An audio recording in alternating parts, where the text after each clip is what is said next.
We're running this test where we are testing different ratios of lab to nano in different formations. Like this is off to the side, these are centered, etc. And then we're going to try larger numbers of labs. Like this is a 3x3.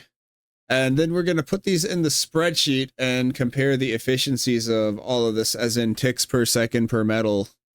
And so we can just run these all in the spreadsheet and see how this all turns out. So let's give it a go.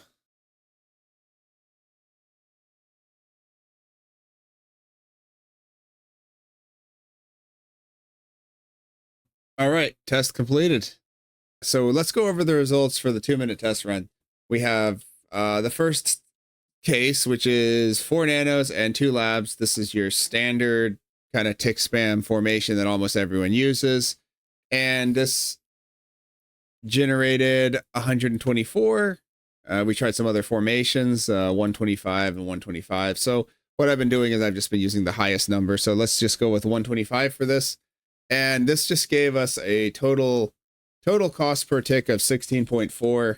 It's kind of a complicated number, but basically I took all of the metal cost of the labs and divided it by the number of ticks generated to give you kind of a normalized efficiency. So like the total metal cost you put into labs divided by the number of ticks that total metal cost generated. That's what this total cost is. Total cost per tick. So this formation with the 125 ended up having a total cost per tick of 16.4. And then up next, we have the 3 nano 2 lab, a little off to the top. And this configuration gave 124 ticks. Tested another configuration, also 124. So this configuration is identical to the one above, but has 1 less nano and generated the same amount of ticks pretty much. Total cost per tick at 14.47. This is a pretty low number, about 1 less than the 14, 15, 16. So literally 2 less than the other formation. I also tested to see if distance mattered, and no, it's the same formation. Distance resulted in the same number of ticks, so that didn't really make a difference. Up next, we have the 3 nano 3 lab, and the result for that, let's see, 126, another configuration, 126. Yeah, so 126 for the 3 nano 3 lab. Looking at the efficiency, that is pretty bad at 18.31 total cost per tick. So that's pretty bad. Moving on, we're going to go to 4 nanos 3 labs. So it seems like more nanos are helping. And so when we do 4 nanos and 3 labs, we are getting 150 ticks, which, let's see if it's 150 for these other tests. So 4 nano 3 lab, we got 149. So basically it didn't really matter the configuration too much, but we got 150. That had a total cost per tick of 17. Still pretty high. Over here we have 5 nano 3 lab, and that output 185 ticks, and that one had a total cost per tick of 15.23. So that was pretty good. And then moving on, we are doing 5 nano 4 lab, and that resulted in 199 ticks in that same trial run at the total cost of 16.75 about per tick. 199, 196. So this one was a little more efficient. Up next is the 6 nano and 4 lab. We have 3 runs of that, and let's just see which one did the best. We have really off center, perfectly centered, and slightly off centered. So the perfectly centered at 202, the really off centered at 190, that one did really bad, and the slightly off centered at 209. So 209 was the best of that configuration, which was 6.4 and had a total cost of 17.17 per tick, which is interesting because it's the same ratio as the 3:2, but it's a lot less efficient. So something about them, the nanos are interfering with each other in some way. So next with the 7-4 test, we did 7 and 4, and that gave us 223 ticks. And then we did another 7-4 just in a straight line here. and that one gave us 245 ticks. So that's a pretty big difference. So again, I've been noticing with this test that the configuration, it's not just the ratio of nano to the lab, but it's also like the configuration of where the nanos are relative to the labs. Gave us a difference of 223 versus 245. So we got an extra 20 ticks just by having it in this kind of sloppy 7 to 4 rate straight line. This is a straight line.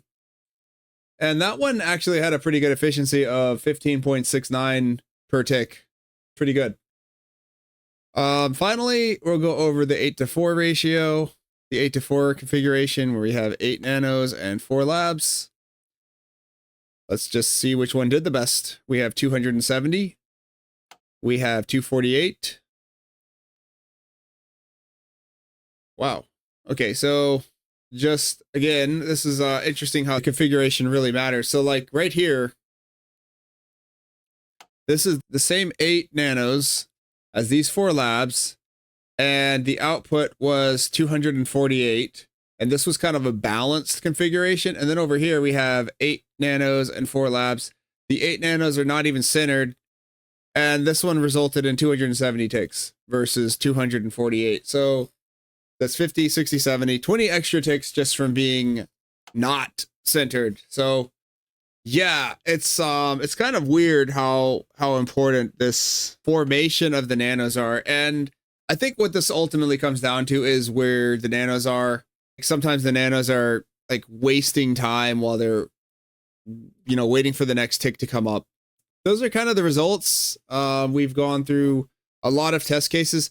There might be some more configurations that are, pretty good or better, but I guess the take home is if you want the highest efficiency metal in versus tick out, right now the highest efficiently metal in per tick out is this 3:2 ratio, and you don't even have to be careful about it. Either way works perfect, and you get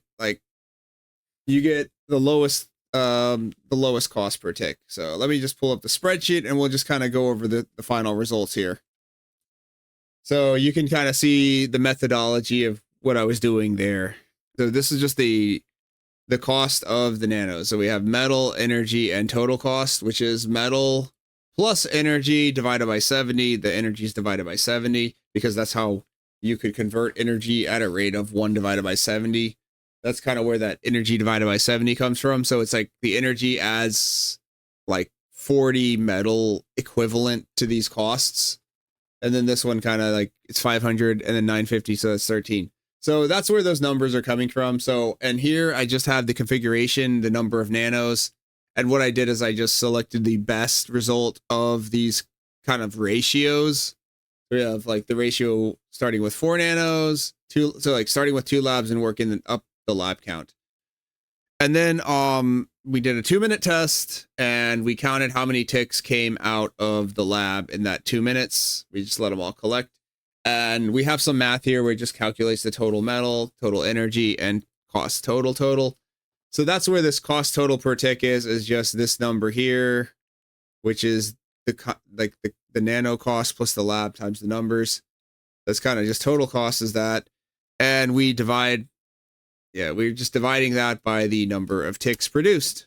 And over here is the column that's just extra cost per tick. So what I did here is I just found the smallest number, which is the 1447, and we just saw like if you divide the number total the cost per tick divided by the smallest cost per tick and then subtract 1 from it, you get the percentage you're paying extra per tick. So not the percentage, like the percentage of extra lab it took to get the same result. So yeah, you can kind of see that as like the waste. So yeah, this is kind of the waste metal in production facilities. So yeah, 13%. So 0% because this is no waste metal is the most efficient. 26%, you spent extra 26% in manufacturing and so on. And then this is just the ratios kind of for convenience. So actually what's interesting about the ratios here is the ratio nano to lab. So the best efficiency happened at 1.5. However, there's some other 1.5s that weren't that good. And at 1.6, it's a little close. So realistically, like the ratios are kind of all over the place. The second closest one was the 2 nanos per lab, somehow got an efficiency of 15.1, but still not as good as the 1447, which was the total cost per tick being the best with that 3:2 nano to lab ratio. And let's just take a look at that real quick, that formation. So over here we have the 3:2 lab, and when I was watching this thing go, a tick will come out here, and 2 nanos will support this lab, and 1 nano supports this lab. This tick finishes before this tick finishes, and that just would result in the nanos are never wasting time. They're always running while one lab it has a tick leaving the lab, the other lab has a tick, and all the nanos just go help that tick, and it just keeps cycling tick, tick, tick, tick, tick, tick. Where with this one, it's just cycling, both ticks come out. So 2 nanos on tick 1, 2 nanos on tick 2, and they just came out at the same time together.